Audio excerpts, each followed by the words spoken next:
राज्य सरकारशी झालेली चर्चा निष्फळ ठरल्यानंतर आजपासून शेतकरी संघटनांनी संप अधिक तीव्र केला आहे। आज नगर नाशिकमधील दूध संकलन आणि बाजार समित्यांचे कामकाजही बंद ठेवण्यात आले। बाजारात दूध व भाजीपाला आणू नये असे आवाहन संपकऱ्यांनी केले असून त्याला मोठा प्रतिसाद मिळतोय।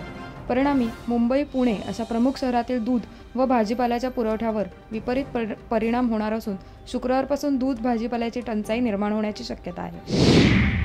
नेताजी सुभाषचंद्र बोस यांचा 1945 मध्ये विमान अपघातात मृत्यू झाल्याचे केंद्र सरकारने म्हटले, परंतु नेताजींचे पणतू आणि भाजपचे नेते चंद्र बोस यांनी केंद्र सरकारचा हा दावा फेटाळला।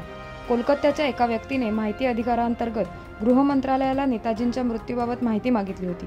विविध समित्यांचा अहवालांचा अभ्यास केल्यानंतर नेताजींचा मृत्यू विमान अपघातात झाल्याचे सरकारने म्हटले आहे।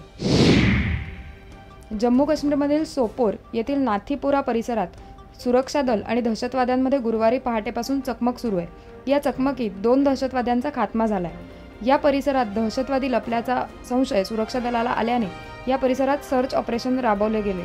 यात हे दहशतवादी ठार झाले। 2032 पर्यंत सगळी वाहनं इलेक्ट्रिकवर चालणारी असावीत असं भारताचे उद्दिष्ट आहे। भारताचे हे ध्येय चीनच्या मदतीनेच पूर्ण होऊ शकते असे चीनचे सरकारी वृत्तपत्र असलेल्या ग्लोबल टाइम्सने म्हटले। त्यामुळे भारताने चीनचा व्यापार रोखण्यासाठी कोणतेही पाऊल उचलल्यास त्याचे उलटे परिणाम होतील असा इशारा ग्लोबल टाइम्सचे पत्रकार हू वेजिया यांनी दिलाय। चीनी कंपन्यांनी भारतात इलेक्ट्रिक कारची निर्मिती सुरू केल्यास त्याचा भारताला निश्चितच फायदा होईल असं त्यांनी आपल्या वृत्तात म्हटलंय।